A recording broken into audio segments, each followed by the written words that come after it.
Chancellor General Jerry De Silva, Vice Chancellor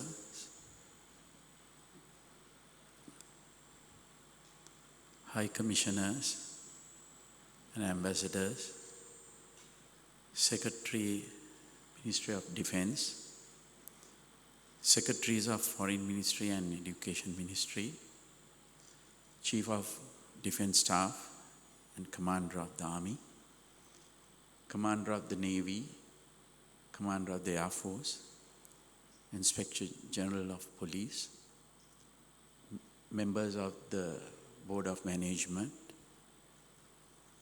members of the academia, distinguished guests, parents, and graduates. I'm delighted to have been invited to preside over the final session of the General Convocation of the General Sir John Kotalawala Defence University this evening. At the outset, I convey my congratulations to all the students graduating during the course of today's ceremony. You all have worked hard over the course of your studies at the prestigious institution. Today's ceremony is a worthy celebration of your hard work and your accomplishments. As you embark on the next phase of your life and your careers, I wish you every success. I also take this opportunity to extend my warm wishes to the management, faculty, and staff of the General Sir John Kotalawala Defence University for their hard work and dedication in teaching and molding these students during the course of their education, and for upholding this institution's high standards and fostering its growth. The Kotalawala Defence University has evolved in a remarkably short span of time from a defence academy catering to the higher educational and training needs of the armed forces to a fully fledged university offering qualifications in many fields to both officer cadets and civilian students. Doubts were raised in certain quarters about the viability of this institution as a fully fledged university during its initial expansion. However, the KDU was able to attract highly qualified and capable staff, maintain excellent standards of teaching, and consistently produce outstanding graduates in fields as diverse as engineering, law, management, and medicine. It is now very clear that the KDU's expansion was a great success. Not only are the graduates who emerge from the KDU highly proficient in their specialisms, but they also have the reputation of being highly disciplined, possessing great integrity, and demonstrating strong leadership qualities as well as teamwork skills. These features are all very much in demand amongst employers. The high demand for KDU graduates by such employers in both the private and the public sector, and the high demands from students all over the country to enter the KDU for both undergraduate and postgraduate study speaks volumes. The fact that the university already has nearly 300 international students, including close to 40 in the medical faculty alone, is also a laudable achievement. In this context, The ongoing expansion of the university with the opening of its southern campus is encouraging, as is the expansion in its programs of study through the inauguration of new faculties in technology and criminal justice. We will look at further options for the expansion of this university in the future as well. This will allow a larger number of students to benefit from the unique features and culture of this institution. In considering the future of higher education in Sri Lanka holistically, however, it must be said that there are several issues which need to be addressed. The world is currently in the midst of what has been called the fourth industrial revolution.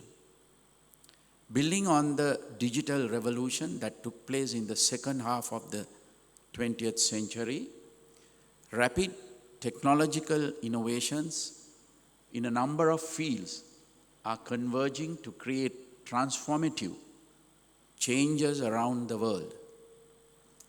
These changes are taking place as exponential speed and are impacting almost every single industry in every single country.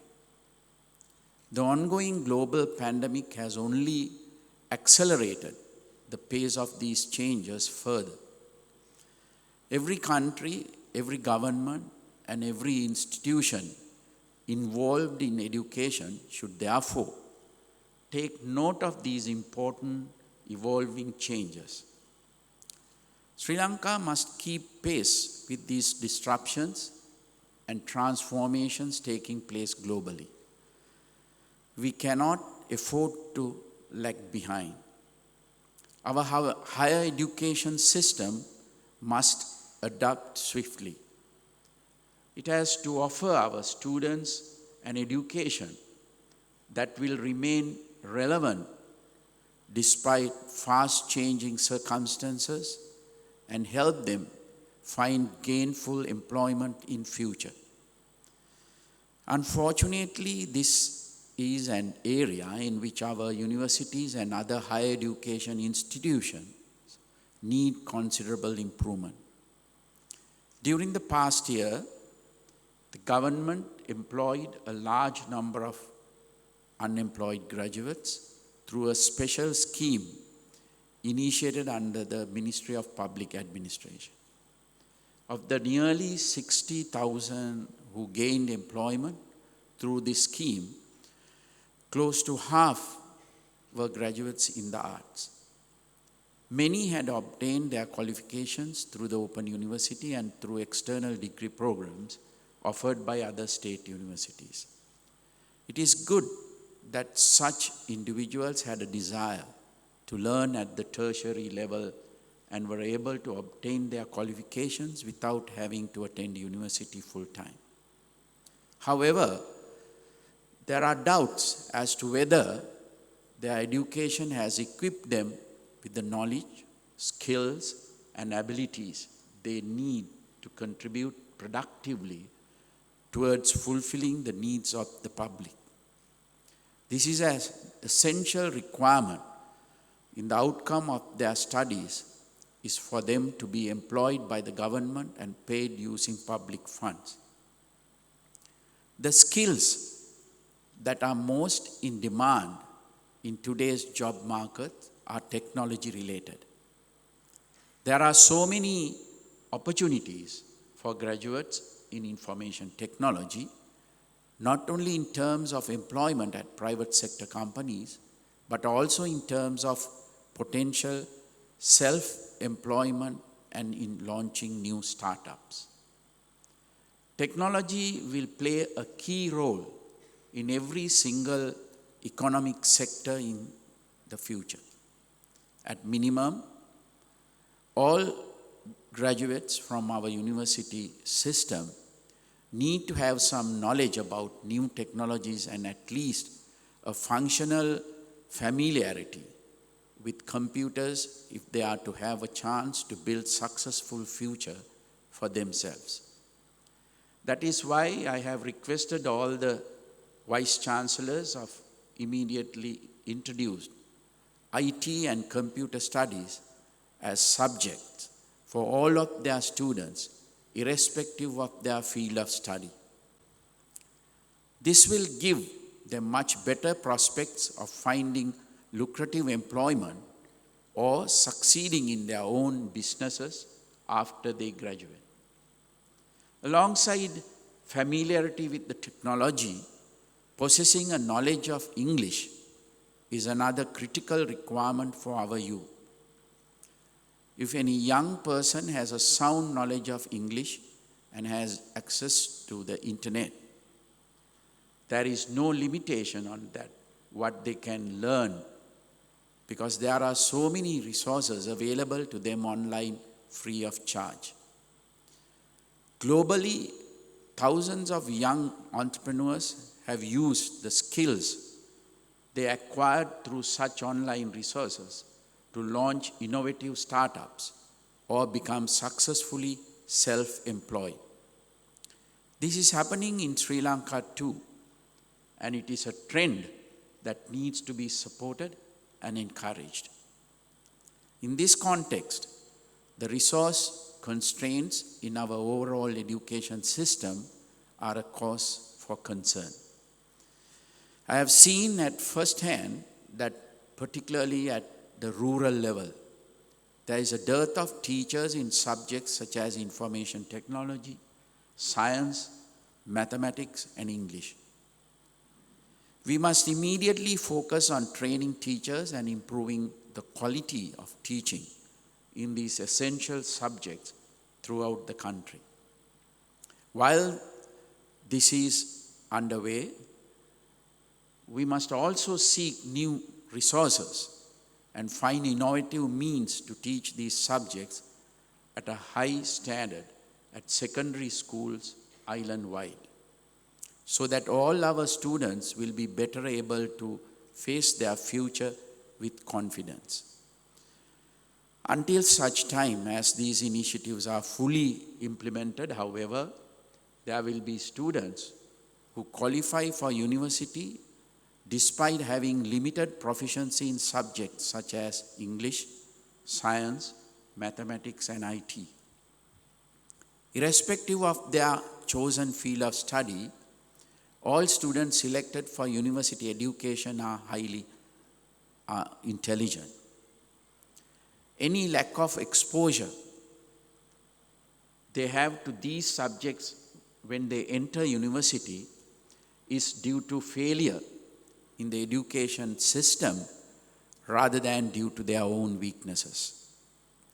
Once they reach university level, however, these students must work hard and make use of all the facilities and opportunities available to them to acquire the skills that they lack. Universities must assist them in this process and create more productive avenues of study for them to follow. This will enable students at university level to have better prospects after graduating. Instead of finding themselves at a loss after leaving university, which is sometimes the case at present, it is my vision that every single university graduate in future should be able to support themselves and contribute positively towards the country's economy.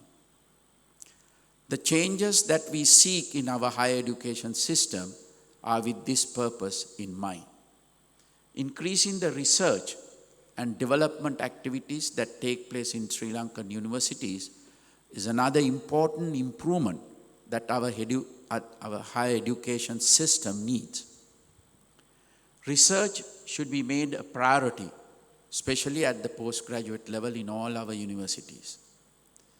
Many of the very real problems we face nationally can be addressed through our universities if talented students are empowered with appropriate facilities and encouraged by their institution to work towards solving them.